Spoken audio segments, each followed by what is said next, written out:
In today's video, I'm going to teach you how to remove a subproject in Microsoft Project. If you've built a master project that pulls in several subprojects, there may come a time when you need to take one out.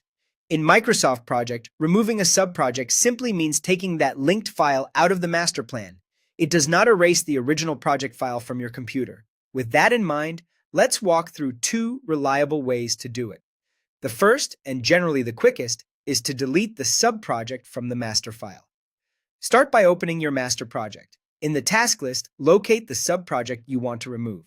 It appears as a single summary row with a small project icon, and expanding it shows the tasks that belong to that external file. Click once on the entire subproject row to select it. Then press the delete key on your keyboard. If you prefer the mouse, you can also right-click the selected row and choose Delete Task. That action removes the subproject from your master project view. Remember, this only affects the master file.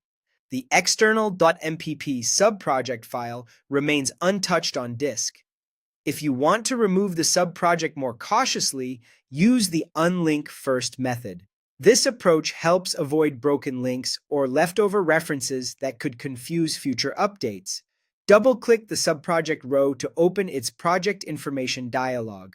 Switch to the Advanced tab, where you'll see the Link to Project option. Clear that checkbox to sever the live connection between the master and the subproject. Click OK to confirm, and then save your changes. Now that it's no longer linked, select the same subproject row and delete it, just as before. The master file will no longer reference that external plan, and you've ensured a clean break. A quick but important reminder as you wrap up.